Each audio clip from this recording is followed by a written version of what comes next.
All right, we're a few minutes after the hour here, and I know everyone's busy, so let's go ahead and get rolling here. Thanks everyone for joining. Popular topic here. We've got good attendance for this second installment in our webinar series with James on PFAS, everyone's favorite chemical that we're learning more and more about, and certainly we'll be learning more as time goes on, as more and more attention's focused on this issue and potential implications for the recreational fishing industry.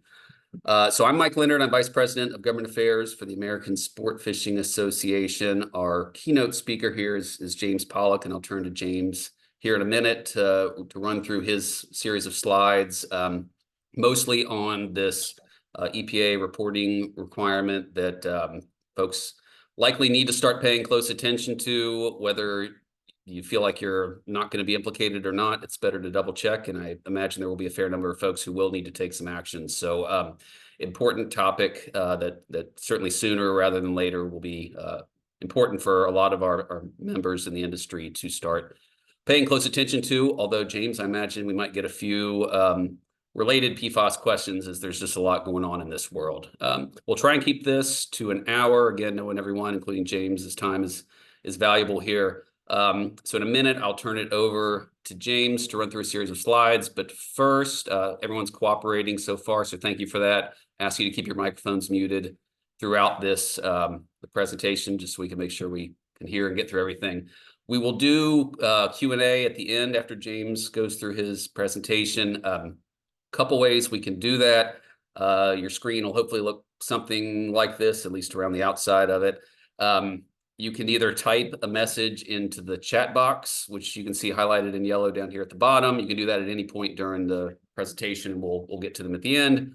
Or when we get to Q&A, you can use the reactions and then the raise hand feature, and I'll call on people in the order in which they raise their hand.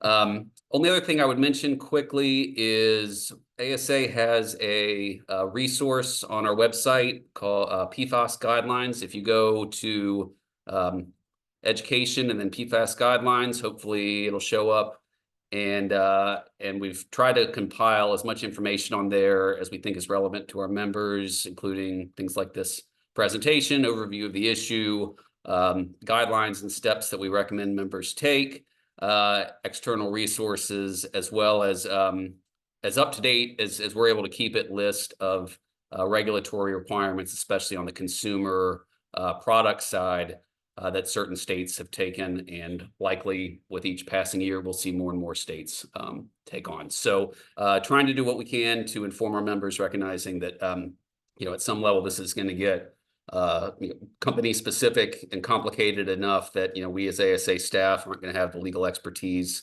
to provide you with resources, and potentially that's where folks like James might be able to come in.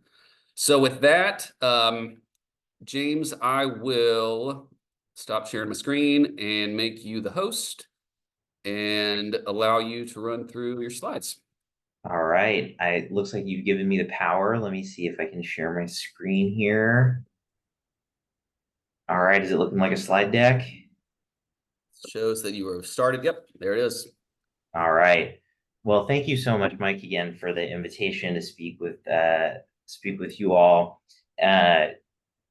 Speaking once again about PFAS, our last discussion was highlighting a few of the state regulations that are relevant to the industry.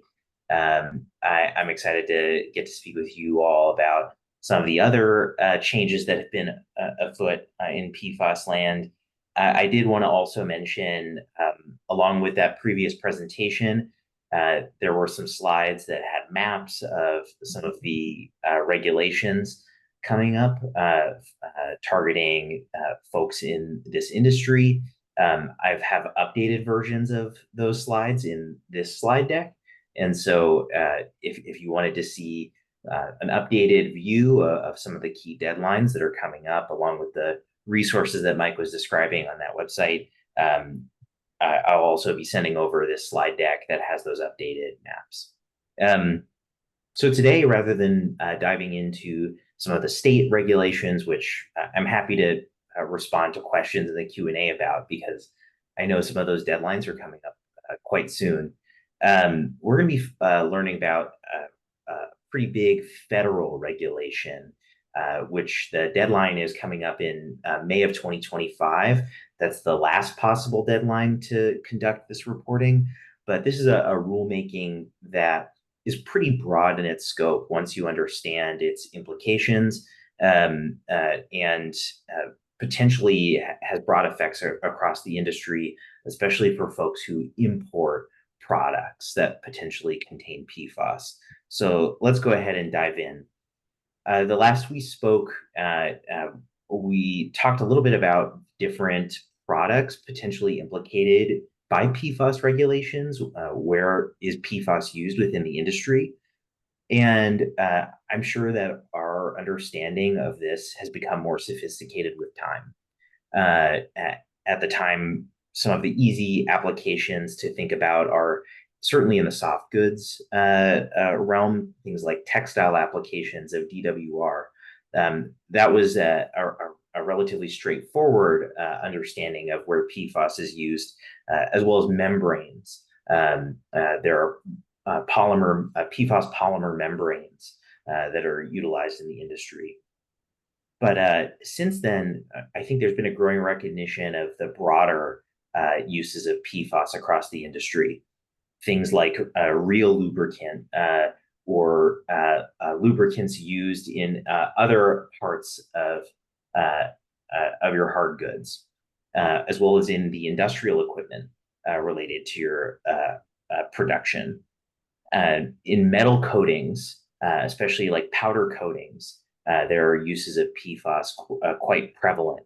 And so colored metals, things with those kinds of coatings, that's a potential application of PFAS. Things like fluorocarbon line. So if you're using Teflon line or line made using fluorocarbons, that's a use of PFAS potentially, as well as waste streams.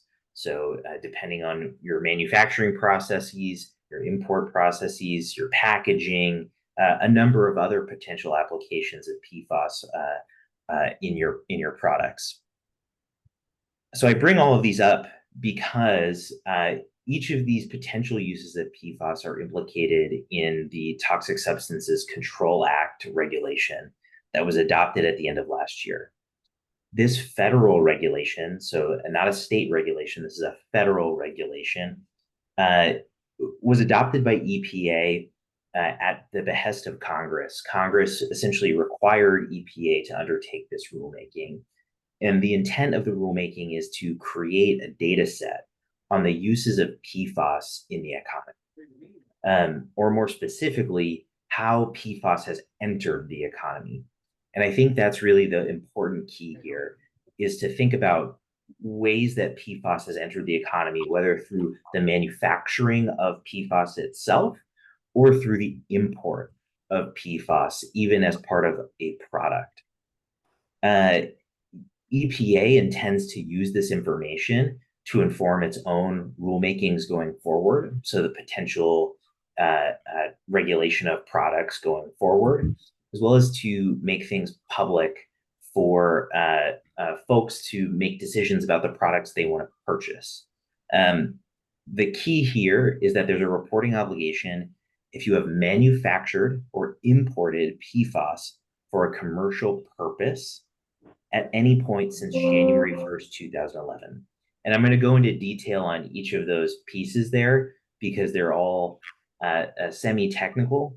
But if you have, there's a one-time reporting obligation. So this is just a one-time report that will be due in May of 2025. So let's talk through the mechanics of this rulemaking.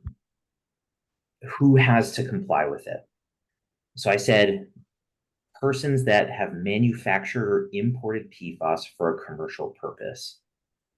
Now, manufacture is a relatively easy one to understand. If you've created PFAS, then you're covered. But I can't imagine there are a lot of chemical manufacturers on the call right now. The piece of this that is particularly interesting for folks on this call is probably the scope of manufacture that covers imported PFAS, including those who import PFAS as a component of an article.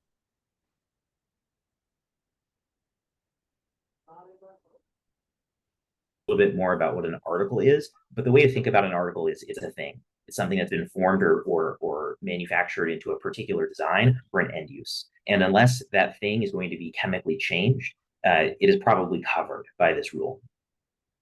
Now, there are very limited exemptions. There are no exemptions for small businesses. There are no exemptions for small amounts of PFAS or for accidental PFAS or byproducts of PFAS. And so if you have knowledge, if you know, or it's reasonably ascertainable that you have PFAS in your products that you imported from 2011 to 2022, then there's a reporting obligation there. As far as who does not have to comply, it is an extremely limited set of folks. It is folks who have only processed or distributed in commerce, used or disposed of PFAS. So examples of that are, let's say that you are domestically sourcing PFAS. And so you have only taken that PFAS and combined it with, or let's say sewn it together with another material. That's not manufacturing. You're not creating new PFAS. If you are a waste processor, so you're just taking in that waste and you're disposing of it, that's another example of you're not creating PFAS and you're not importing it. So that's an extremely limited set of folks who are not covered. There's also another set of folks who are not covered, and it's for a limited set of products. It's PFAS solely for use as a pesticide or in food additives, drugs, cosmetics, or medical devices. This is an embedded exemption in TSCA, where basically those products are regulated by other agencies and under other statutes, so not relevant to this rulemaking.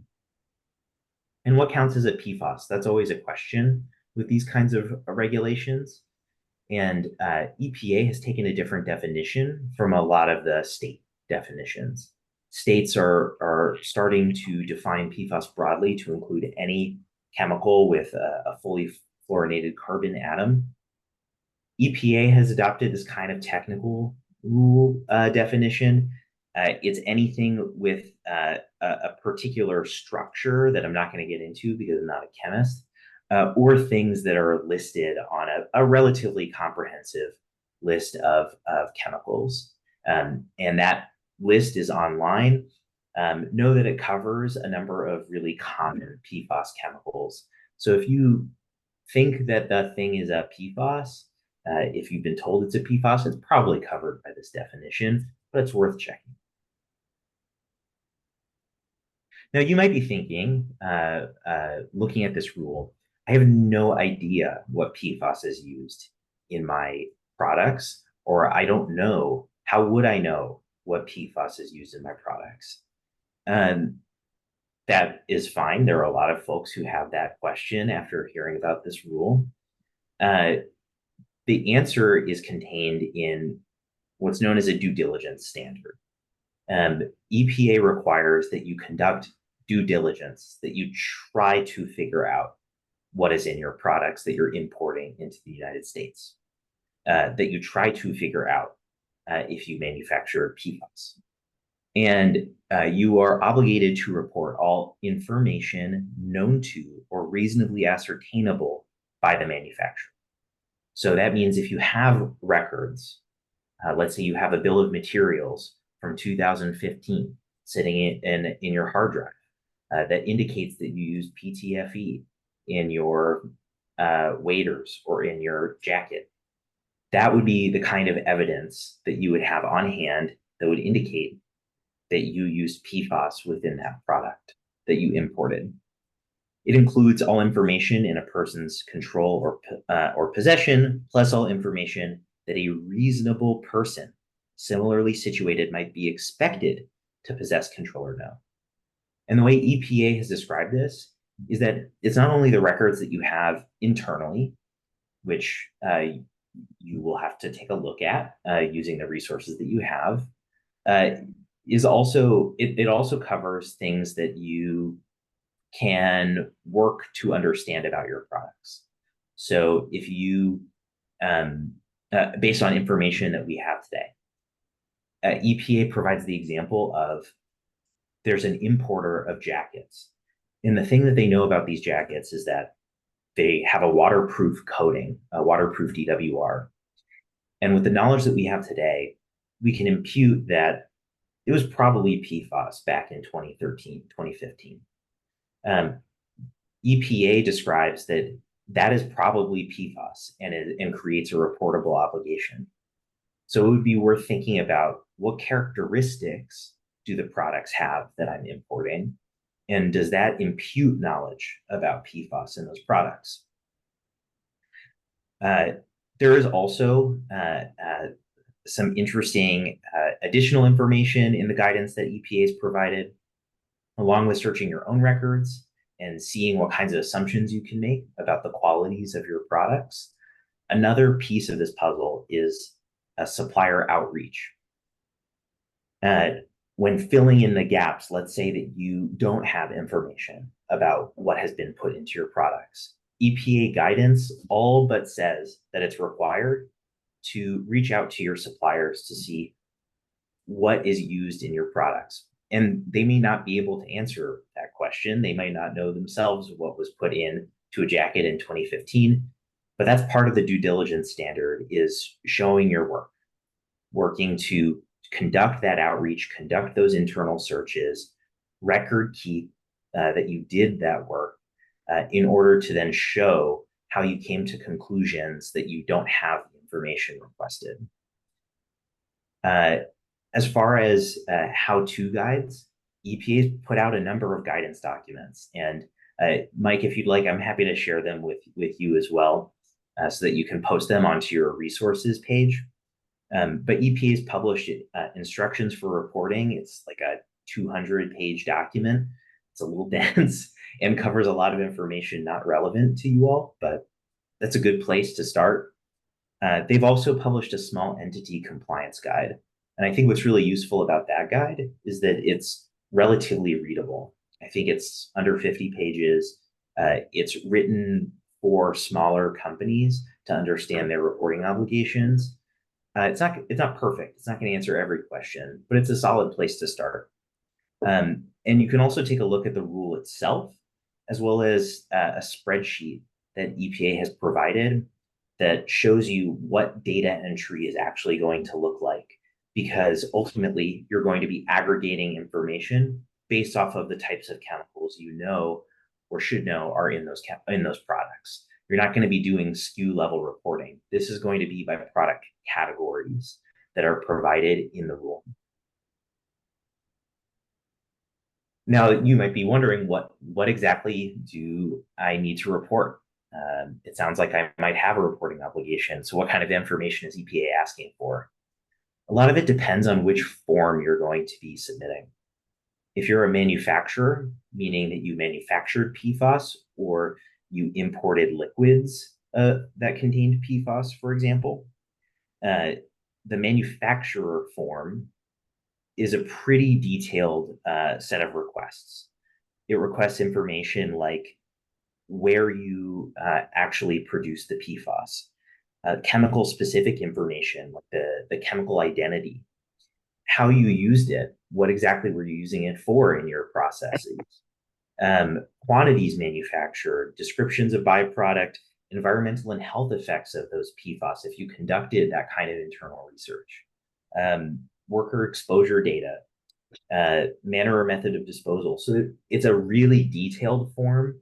And at the end of this, if folks are interested, I'm happy to throw the spreadsheet up just so that you can see what some of those cells look like. But it's a quite involved reporting process. But with that said, and again, I'm highlighting this because I think it's probably the most relevant for the group we have today.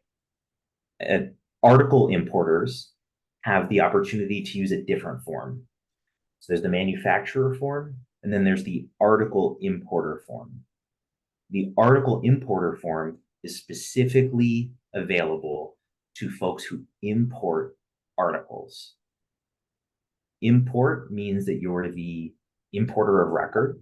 So the reporting obligation generally falls on the importer of record.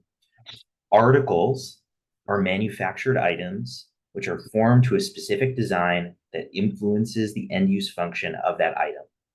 So if you're importing waders, if you're importing reels, if you're importing, essentially you fill in the blank. Another example that's provided by EPA is sheets of metal that are being imported that will later be formed into a tube. The sheets of metal are already cut to a particular size. There's a certain width that they're cut to, and it's intended to meet the function of that final step of forming the tube. They consider those sheets to be articles because you're not changing the chemical makeup, and they're purchased in a particular size in a certain width to be used for an end function. So articles covers quite a bit. And so my guess is that a lot of folks will end up falling into this category. EPA recognizes that folks who import products, they might not know as much about those products because they're not the ones who made them. They're not the ones who selected what DWR to use on that jacket or which membrane to apply to a particular product. As a result, they still have the same obligation of that known or reasonably ascertainable standard, but that outreach to suppliers is a component of meeting the due diligence standard, showing the work that you reached out to folks and sought the information that you need. The reporting form, the streamlined form for article importers, contains much less information. It doesn't contain information on worker exposure, for instance. Instead, it's focused on a limited set of chemical information. So the name of the chemical that you're importing as a component of that product.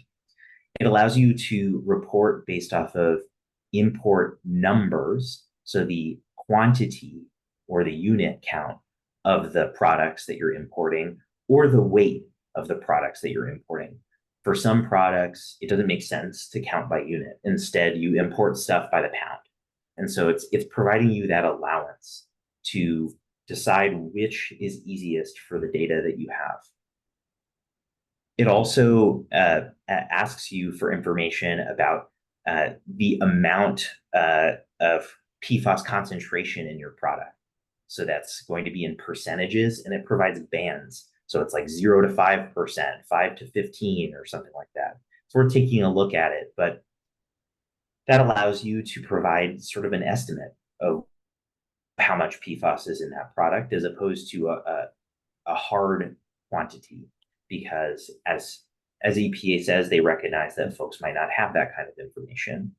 And folks may not have that information at all, and may not get it from their suppliers.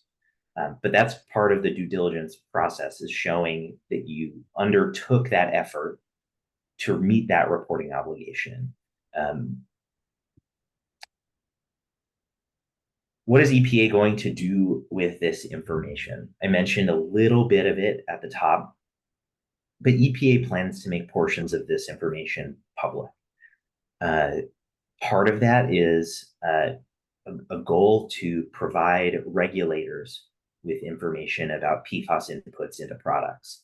So the information about 2011 to 2022 may help inform regulators about the uses of PFAS across different product categories that then they may want to regulate down the road. EPA has also mentioned that providing this information to the public is part of their goal. They want the public to be able to make choices about the products that they're selecting. I'd be remiss to say that another potential usefulness of this information is with plaintiffs' attorneys. I think folks, if they're interested in learning a little bit more about what that would look like, they can Google. There was a lawsuit filed against BIC for the use of PFAS in some of their products, BIC. They reported the use of PFAS in particular products in Maine under Maine's previous version of their reporting rule. And plaintiffs' attorneys used that publicly available information in their lawsuit filed against BIC. So this kind of information could end up being used in that kind of litigation. Whether or not EPA makes records public, there's always as well the potential that information gets made public via a public records request. I want to note that there is a process to claim confidential business information. So if you know the chemical makeup of your products and it's a trade secret, there are ways to protect that information. I'm not saying that it's going to be made public no matter what, but you have to make sure that you follow the correct process. So if you have a secret sauce and you know that it's PFAS, or you have suppliers that you don't want to disclose or things like that, there is a process to protect that information, but you have to follow that process very carefully. Otherwise, the information will be made public. And a lot of that requires substantiation, essentially proof that release of the information would damage your market position and that you've taken steps to hide that or protect that information from public disclosure. Now, what is the timeline for reporting? The timeline for reporting, it started back in November of 2023 when this rule was finalized. It's possible that this actually happened during my last presentation with you all. I'm gonna have to take a look at that date again. But I remember it was in real time. Was it really? That's so Yep. funny. So we're back. So this was the effective date. So I think it may have been 2 weeks or so before that even. But that was the date of finalization or the effective date of the rulemaking. And the way it was set up, a year from that date, reporting would begin. So EPA is working diligently to get that all online this November. So in just a couple months, 3 months. There has been some talk that EPA has run into some funding issues, possible that it will be slightly delayed in its premiere. I wouldn't rely on that leading to a delay in the timeline of reporting, but it might start. Currently, the general submission period closes May 8th, 2025. But I do want to note that there is an extension. So while small businesses are covered by the rule and do need to report, they get an extra 6 months. And small manufacturers or small importers, because importers are also included, the definition is pretty unique to this rulemaking. Take a look at it. It's down there. It's less than $120 million total annual sales and annual production volume of the chemical substance, less than 100,000 pounds, or less than $12 million of total annual sales. So if you fit within that definition, you end up getting an extra 6 months, which is very helpful, but you do still have a reporting obligation. A lot of folks will ask me, why do I need to do this? I think the sell point tends to be the potential for penalties. TSCA penalties are pretty serious, as with many federal environmental laws. EPA may conduct inspections to ensure compliance. They require a 5-year retention period for all of the reported information that you have. So having that information on hand over the course of that 5 years means that at any point, EPA could seek an inspection, see how you came to the conclusions that you did. I would guess that they're going to be focused on outliers, folks who didn't report when their competitors did, folks who reported weird things when their competitors didn't. So there's a number of different ways that EPA focuses its attention, but these kinds of penalties can add up quite quickly, especially because it's by violation and sometimes even per violation per day. So that number gets quite large quite quickly. It's worth being diligent about this kind of thing. Now, this can be a paralyzing presentation. I know that. It's a lot of information, and there are so many fine points to each of these, like the definition of article and who's the importer and what information do I need and how do I report it.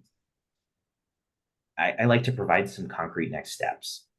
And I think the concrete next steps for you are first to assess, do I have a reporting obligation?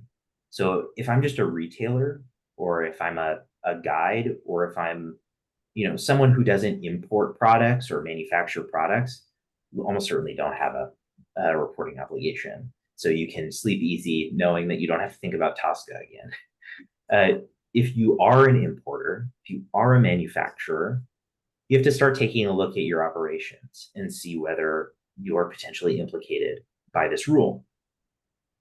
Make sure that you have a point person who's going to take team lead on this and really be the champion internally, and that they have the resources that they need to think through these issues. So the time, space, the outside support, the information that they need to really approach this. Start thinking about how you're going to collect that information.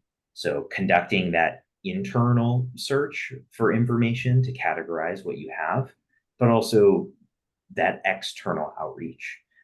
How are you going to collect the list of suppliers that you utilized from that range of years? And what is that outreach going to look like? A lot of folks are conducting surveys of their suppliers, essentially using EPA's sets of data requests as a guide for that questionnaire. You might choose that route, or you might choose a more targeted route. There are a number of ways to undertake this reporting responsibility, and each of them is case by case.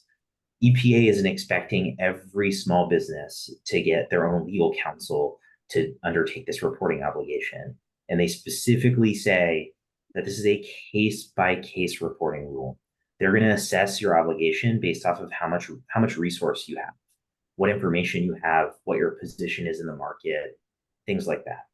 So working to do your best, document it so that you have internal documentation for how you undertook that reporting obligation, what steps you took, who you reached out to and when, why, how you concluded things. Having that stuff written down is helpful so that if you have a hard conversation 3 years from now, you know why you reported what you did. And then think through your potential CVI obligations and even supplier notification obligations.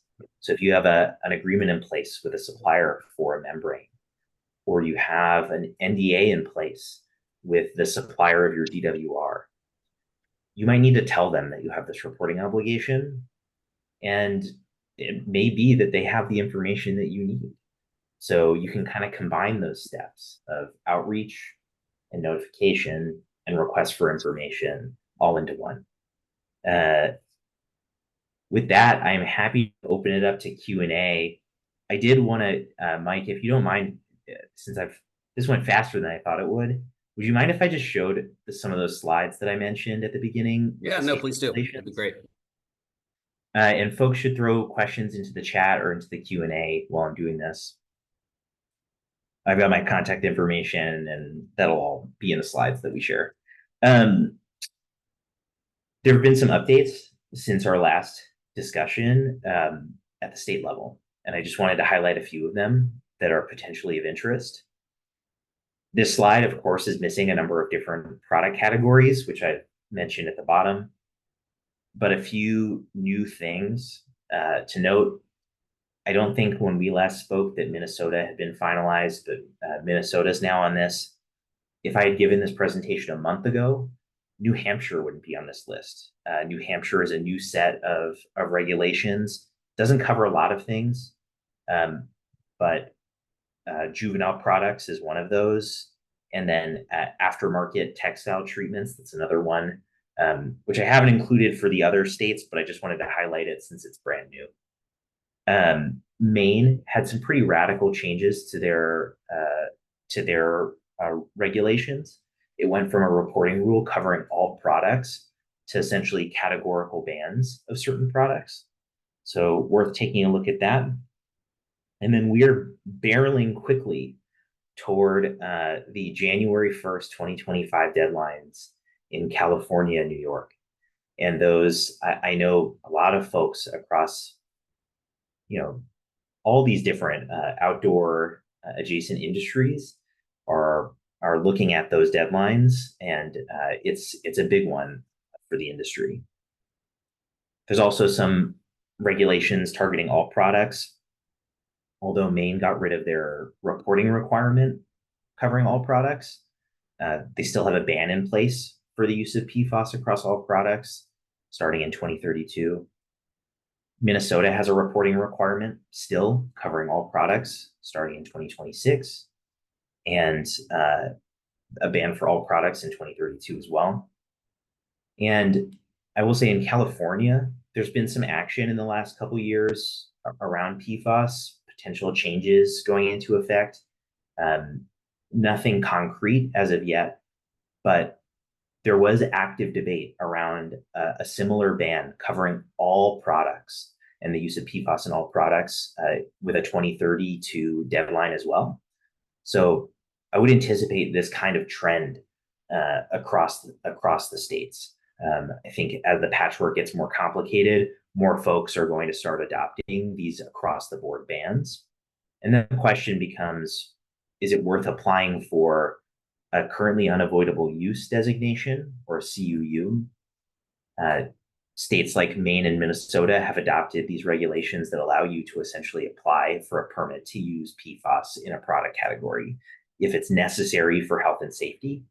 Um, Something to think about. And there are all kinds of considerations when thinking about filing something like that, but it's an avenue out there. And I know that there are many uses of PFAS that are essential, like for implants, for instance. It's used in a lot of the barriers around implants. That's a great example.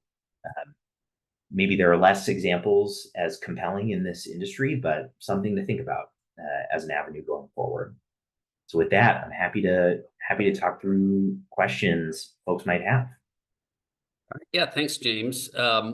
So first question, I think we touched on this a little bit last time, and I might have a follow-up too, is so we're seeing this patchwork of state regulations. At the federal level, are there any federal bans on the horizon? And I guess horizon is a subjective term there. No, this is a great question, and it's something I would have answered differently a month ago. I mentioned that because Minnesota has been one of the most active states from a regulatory perspective on PFAS. And part of that is their unique history with PFAS. 3M, one of the inventors of PFAS, one of those M's is Minnesota.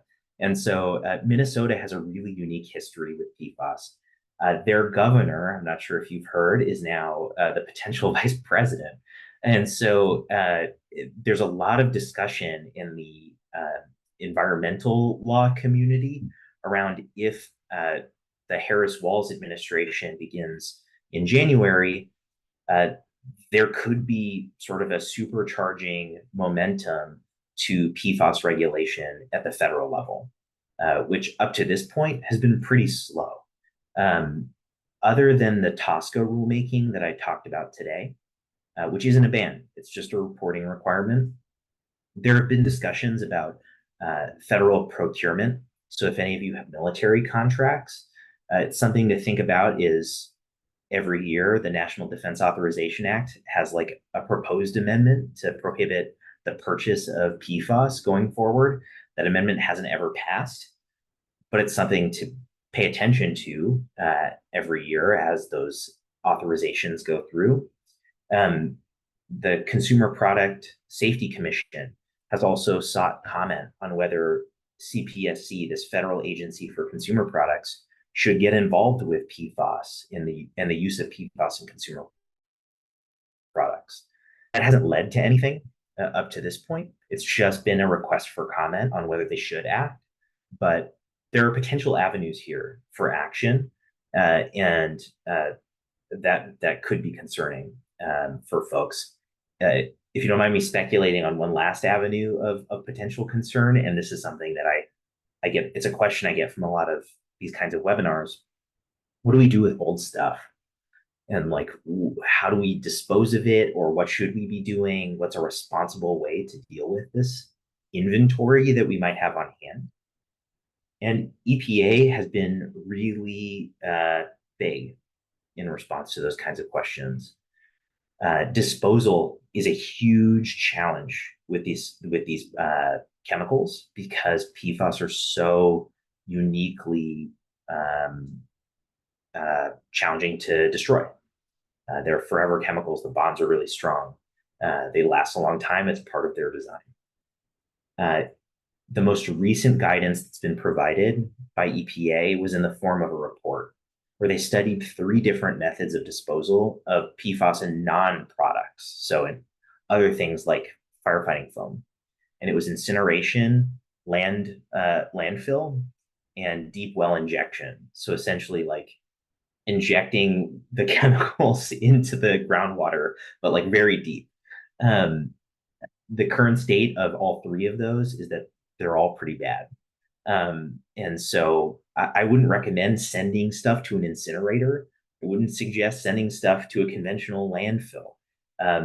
EPA's only recommendation to folks who violated TSCA has been to warehouse or re-export the products.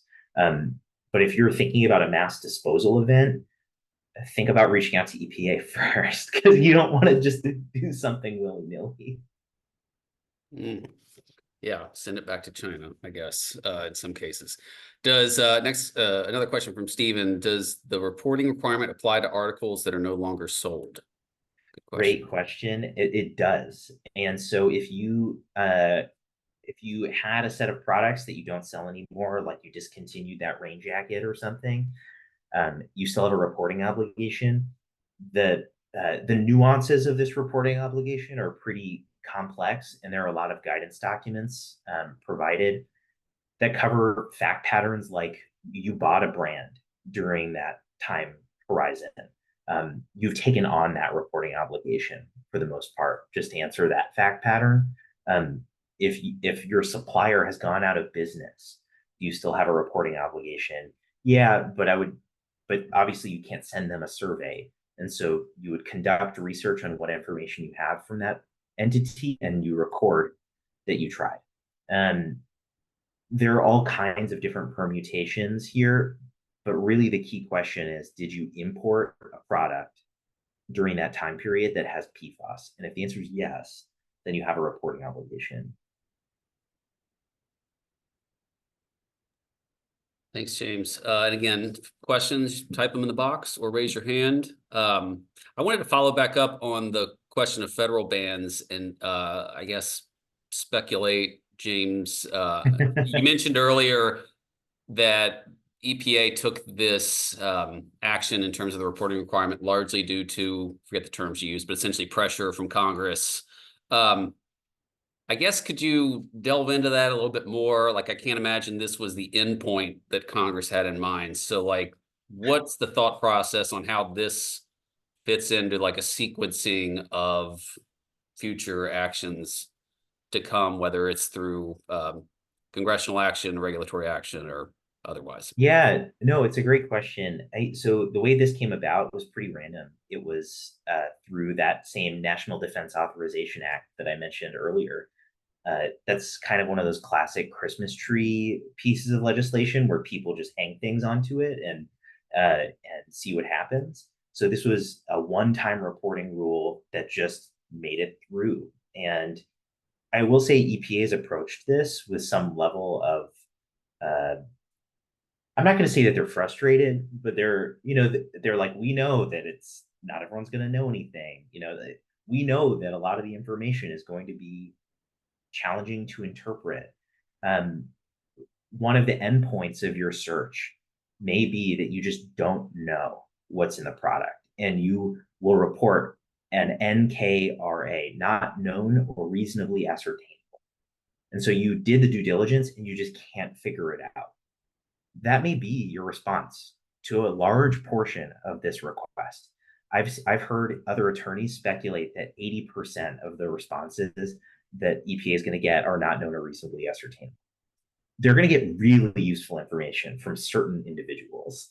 And then from a lot of other folks, it's going to be a whole lot of useless. And as far as what EPA is going to do with this stuff, I think it's going to inform a lot of regulation on the entities where it's useful. it'd be hard for them to use that information to go after folks where they're not getting data from. Um, Another version of the not known or reasonably ascertainable response is a not known or reasonably ascertainable PFAS. That's going to be another really common response where you suspect it's PFAS, you have reason to believe it's waterproof. Your supplier told you it was a C6 DWR, but you just don't know what it was. You're probably going to respond with something like not known or reasonably ascertainable PFAS. And that may be the extent of your ability, and that's fine. It's just a matter of doing your homework and showing that you've tried. Yeah, I guess that's the important point there is you can't just log into the form, type those 4 letters in and click submit and think you're in the thing. You need a lot of Absolutely. paperwork on the back end to demonstrate how you arrived at that conclusion and did your due diligence, correct? Exactly. Yeah. Um, all right, from Joe Lamke, this is a very specific question. Do you know if PFAS is in anodized aluminum coloring? And if not, maybe how to go about determining that? It's a great question. So this is an aspect of PFAS use that I haven't fully jumped into. Um, I will it. I don't totally know what anodized aluminum coloring is, but if it's the coloring that's put onto metals to make it like green or like you go in and you buy like a carabiner that looks cool color or like your big cup that's got like a cool color on the outside. I will say there is a growing recognition that a number of those coatings uses a PFAS in order. It's essentially a surfactant. It helps spread the color across the metal, and it's in the powder version of that coating as well. It would be something to talk about with your supplier. And one way to approach this reporting obligation is not to be super targeted and say, well, we're only going to do outreach to the suppliers that give us DWR. You could instead just do a broad approach, send a questionnaire to all of your suppliers. And the advantage of that is that you don't know what you don't know. And so maybe your anodized aluminum coloring supplier knows that there's PFAS in that product, and then they can tell you, and that's helpful.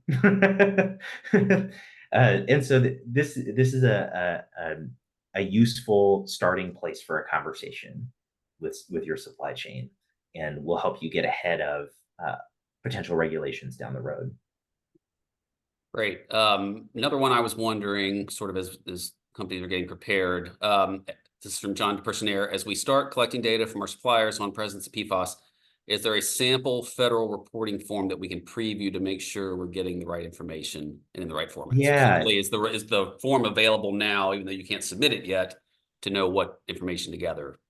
yeah. So I will send to you, Mike, this spreadsheet that they've posted, and the spreadsheet. Let me see. I might even be able to just pull it up so that you can see what it looks like.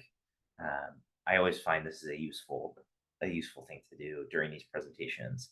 The portal online is not up yet. You could sign up for it if you want. Just to create an account with CDX is what the platform is called, Central Data Exchange. It's how they take reporting on a number of other related rulemakings. But what EPA has provided, let's see, what they've provided is this spreadsheet. I hope this is big enough. It's Maybe getting zoom there. in. Doop, doop. Yeah, Is that that's good? better. Yep.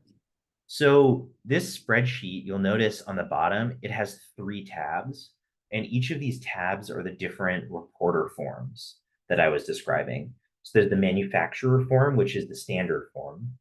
And you'll notice here that there's quite a bit of information that you need to report. And the thing to know about this is that you will have to divide your answers based off of the year and by the chemical, and then the product type. So you won't have to do SKU level reporting, but if you take a look at the product or the consumer product categories, you'll have to at least lump them by category under the chemical that you're reporting. So if I know that I've got, for example, tents and sleeping bags that both used C6 DWR in 2015, and they both fit within the same product category of like textiles or something like that, I would lump the units together into one report for 1 year, and I could report all of that in the same sort of data stream. You don't have to disaggregate based off of each individual product. So that's helpful. But here you've got the standard form. Here you've got the article importer form, much shorter. And similarly, it is divided by the product category. So there are 97 product categories. Take a look and see how your products stack up. They ask for the maximum concentration amount of the PFAS in your products. They ask for the molecular structure, the trade name, the generic names. So this form would give you the data points that you would need in that supplier outreach for this historical reporting obligation. If you're looking to interact with your supply chain around other issues, so forward-looking compliance, understanding do they use intentionally added PFAS in your products for California purposes or New York or you name it. That's a different set of questions, I would say. But if you're looking to understand what you need for this reporting obligation, this spreadsheet is the place to start. Great, thanks. Any more questions? We're on Stallings, but it's that form. Yeah, we'll make sure to get that out. You got it, Ron. I will make sure it gets to Mike today. I have one, James, and sorry if you covered this. But say you're a manufacturer importer, you do your due diligence, you contact all your suppliers, and you find no evidence of PFAS anywhere in any of your products. Do you still need to report, or do you just hold on to that information should someone come and ask why you did not report? It's a great, yeah, this is like part of the magic of this due diligence standard and part of, I think, a conversation about risk that you should have with your legal counsel personally. Say that you know that you were importing jackets that had a water resistant coating in 2015. I think everyone would know with some amount of confidence that that's probably got PFAS in it. And let's say you reach out to your supplier and they say, oh, we have no idea what it is. It's definitely not PFAS though. I think you have to approach that with some skepticism. And so there's some amount of reality that needs to be applied to your interactions. And you might push back and say, are you sure? And you may still even end up reporting that as I put it, the not known or reasonably ascertainable PFAS. If you find, because of your product categories that you have though, let's say that you only import, I don't know, dog bowls that don't have PFAS or whatever, I've got an artisanal dog bowl factory overseas, and I reach out and they say, no, we don't use PFAS. And it's my only product and I did my due diligence. You don't have to report anything. You have no reporting obligation if you don't import PFAS. And so that's really the key trigger here is, did you import PFAS or something that's probably PFAS? In which case, do the due diligence, and then you may end up with a not known or reasonably ascertainable PFAS response. Okay, great. So yeah, essentially, you would get to a point in which there's kind of a risk assessment that you want to engage with your legal counsel to determine. Exactly. And Ted, I'm seeing your question on retailers asking manufacturers to identify products that contain PFAS over a certain level. So how is this different from what EPA is requesting? So what you're describing as far as retailers asking manufacturers for information about PFAS or fluorine in their products over a certain level, that is targeting compliance in California specifically. So it's having to do with the PFAS bans for textile articles. And for some folks, they're looking to phase out PFAS across all products. using that 100 parts per million standard is a way to try to get at PFAS across an array of uses and an array of chemistries. That's different from what EPA is asking, because EPA is asking for historical data about the use of PFAS in their products. And so anything you're selling today doesn't matter. And if you have test results for a product offered today, EPA couldn't care less, essentially. They're looking for 2011 to 2022 data. One note that I forgot to mention during this, they explicitly say that it is not a test requirement. EPA says if you have old stuff on the shelves, this is not a requirement to go back and test all that old stuff. Like, that's not what they're asking. They're asking for information. And then, James, you're probably seeing Joe's question. This may relate to Prop 65 or elsewhere, but does it look like we'll have to label all items PFAS free as we move down the road? So the decision to label items as PFAS free, or I guess the reverse of that, to label them as potentially containing PFAS. PFAS. Yeah, so there are no requirements to label something as PFAS free. And if you're thinking about making a marketing claim around not having PFAS in your product, definitely recommend you talk to legal counsel. It's a really hard thing to prove. And so it's a challenging marketing claim to make, and you want to make sure you make it in compliance with the green guides issued by the FTC. Free of claims, it's a high barrier. You have to have good information on hand to show that kind of a thing. As far as a disclosure saying we do have PFAS in this product, there are requirements for a subset of products that you provide disclosures. For example, certain cookware products in Colorado, there's a disclosure requirement. In California, there's a disclosure requirement for cookware. And then in textiles, there's a disclosure requirement that allows the use of PFAS in outdoor apparel for severe wet conditions. But the only way to avail yourself of that extension to 2028 is to have that disclosure. So you're essentially labeling the product to show you're claiming that extension, but it puts a bullseye on you. You're you're making it clear I'm making that representation, and so there's potential risk there as well. There was a question 2011 to 2022. That refers to the federal EPA request for information. As far as request for information regarding your manufacturer or retailer interaction and California's regulation, that's all forward looking. That's all current items.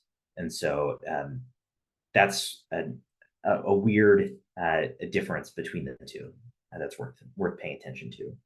And another question, James, sorry if you covered this. Is the EPA requirement a one-time requirement or expected to be a one-time requirement? It is a one-time requirement. Okay. Yeah, there's no expectation that this be an ongoing thing. I guess that's partly why it's just covering these dates, because the expectation isn't each year you'll have to continue to capture new products that came on beyond that. Exactly. Okay. Any other questions? Recognizing we're butting up to the hour here. Going. All right. Well, thanks everyone. James, this was a ton of really great, useful information. Maybe not the information we want to hear, but this is the world we're living in. So this is all stuff that folks, I think, are definitely opening their eyes to and recognizing that there needs to be some steps taken here. So yeah, we will certainly follow up with some of the resources, James, you mentioned here, spreadsheet, steps that companies need to be taking as we start marching towards this reporting deadline. So with that, James, thanks so much. And I'll also be sure to circulate your contact information to everyone if you have follow-up questions. Yeah, thanks, James, so much. Thanks, everyone, for your time. And have a great rest of your day. Thanks for the invitation. Bye, everyone.